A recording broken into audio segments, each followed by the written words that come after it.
Meu Deus, bom dia, excelente dia para você, como você está hoje. Uma expectativa muito grande destes dias que pelas manhãs eu tenho passado aqui para liberar uma palavra sobre a tua vida, abençoar o teu dia, e temos visto nestes últimos dias todos o livro do Apocalipse em linhas gerais, para que possamos fazer essa releitura e manter viva essa mensagem na nossa cabeça. Estava falando ontem ainda sobre o momento em que João, entre a quinta e a sexta trombetas, não é, que são tocadas dentro do sétimo selo, Apocalipse 9, Apocalipse 10, ele tem aquele ínterim ali entre a sétima trombeta e ele come, devora o livrinho que estava na mão do anjo que colocou um pé na terra e um pé no mar. Dê uma olhadinha nesse último dia, ou então nos dias anteriores, você vai ver que tem elementos ali muito interessantes para aguçar o nosso desejo para buscar a palavra de Deus e orarmos e realmente ter aquilo que eu tenho dito todos os dias, esta essência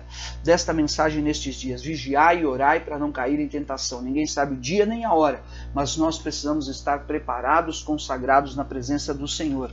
E hoje o capítulo 11 do Apocalipse é quando aparece esse testemunho das duas de João, não é? Vendo lá na glória as visões dele, onde o Senhor fala a ele sobre as duas testemunhas, que são os dois ramos de oliveira, o testemunho destes dois personagens que são controversas as explicações acerca deles. E é exatamente no capítulo 11, onde é tocada a sétima trombeta, né? E é onde então anuncia-se e compreende-se pelo contexto geral, se você vê esses dias eu tenho falado sobre isso, o dia do fim, o dia do Senhor.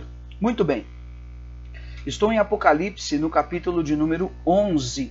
Depois de uma referência clara a que o Senhor pede a João que ele pudesse medir o santuário, e ele vê ali então 42 meses, fazendo aqui para muitos uma referência clara às visões do profeta Daniel. Enfim, não vou entrar nesse assunto, e também do profeta Ezequiel, mas é um estudo muito assim, por tema, né? Não a leitura do livro corrido, como eu estou fazendo, mas sim um estudo temático muito, muito importante. Em outro momento falaremos também sobre isso. Mas no capítulo 11, versículo 3, ele diz: darei as minhas duas testemunhas que profetizem por 1260 dias, vestidas de pano de saco.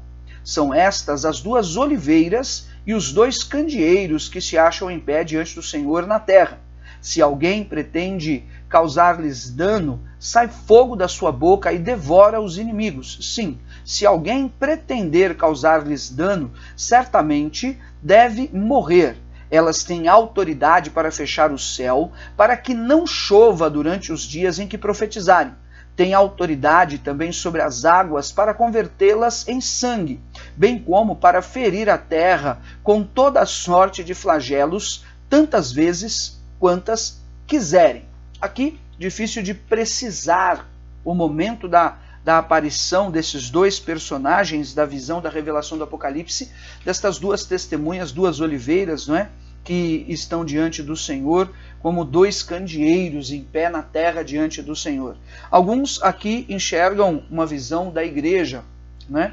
Mas claramente é aceito aqui a interpretação de dois homens que se levantarão como testemunhas, como o primeiro, Elias, porque o versículo 5 e 6 fala que esse homem tinha autoridade, não é?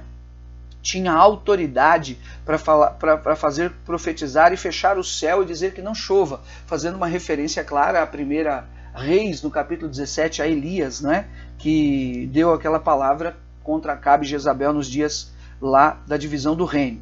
E depois, a segunda testemunha seria Moisés, ou um símbolo de Moisés, porque o versículo 6 fala que é aquele que tem autoridade para converter as águas em sangue. E foi exatamente o que Moisés fez no Egito. Então essas duas testemunhas seriam, né, nessa interpretação, Moisés e Elias, ou seja, a lei e os profetas, o que é referendado em muitos lugares no próprio Novo Testamento, e a manifestação do Senhor Jesus fez com que toda a lei e os profetas fossem cumpridas. Então, aí está esta referência. Alguns outros, eu já vi uma vez um comentário mais sucinto, mas falando sobre a questão do próprio Evangelho na sua plenitude, em função da lei e dos profetas, a manifestação do Senhor. Parece mesmo que são dois personagens que aparecem e que são depois duramente castigados e perseguidos. Veja, versículo 7. Quando tiveram então concluído o testemunho que devem dar, a besta que surge do abismo pelejará contra elas e as vencerá e matará. E o seu cadáver ficará esticado na praça da grande cidade, que espiritualmente se chama Sodoma e Egito, onde também o seu Senhor foi crucificado, ou seja, onde o Senhor foi crucificado, Jerusalém, né? Então, algo assim muito interessante das duas testemunhas, e que mostra aqui claramente pregando em Jerusalém a lei e os profetas, e que foi perseguida, e foram as duas testemunhas perseguidas e mortas pela besta que emerge do abismo. Meu Deus! Que situação, não é? Se você tiver mais curiosidade, Daniel, no capítulo 7, tem mais informações sobre isso. Entretanto, diz o versículo 9, então muitos dentre os povos, tribos, línguas e nações contemplam os cadáveres das duas testemunhas por 3 dias e meio e não permitem que esses cadáveres sejam sepultados. E depois o versículo 11, mas depois dos 3 dias e meio, um espírito de vida vindo da parte de Deus neles penetrou e eles se ergueram sobre os pés e aqueles que os viram sobreveio grande medo. Meu Deus, estas testemunhas, vamos dizer, recebem ali vida, ressurreição. Então é um episódio entre a 5ª e a 6ª trombeta, que ela é declarada, isso aqui estamos antes do grande dia do Senhor, vamos dizer, como um grande sinal e aviso de que realmente tudo está se encaminhando para o fim, como está determinado pelo Senhor.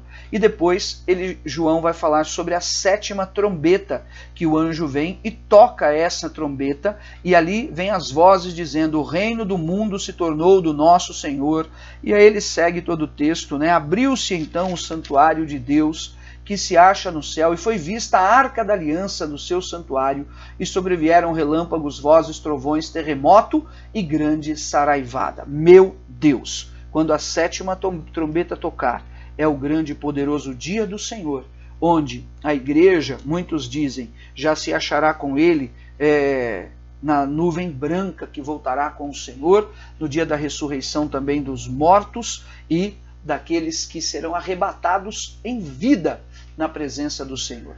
Temas tremendos mencionados aqui e que para mim só me trazem mais desejo de aprofundar, de buscar mais, de aprender mais, e que seja também o teu objetivo, o teu desejo. Mas, como eu tenho encerrado sempre dizendo aqui, estou deixando marcado aqui para não perder depois o raciocínio. Muito bem.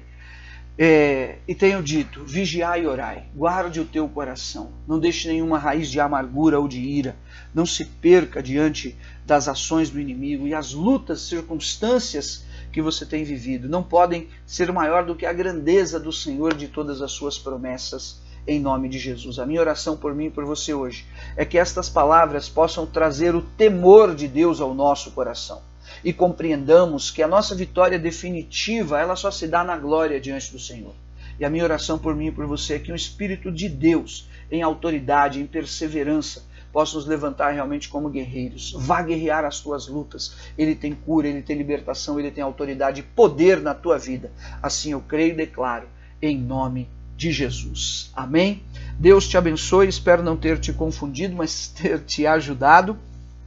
Deixa o teu like, compartilhe essa mensagem, deixe nos comentários pedidos de oração, que todos os dias temos dobrado os nossos joelhos e clamado ao Senhor em nome de Jesus, e que Deus realmente possa abençoar grandemente este estudo e este caminho da nossa vida em nome de Jesus. Amém? Deus te abençoe grandemente. Fica com Deus.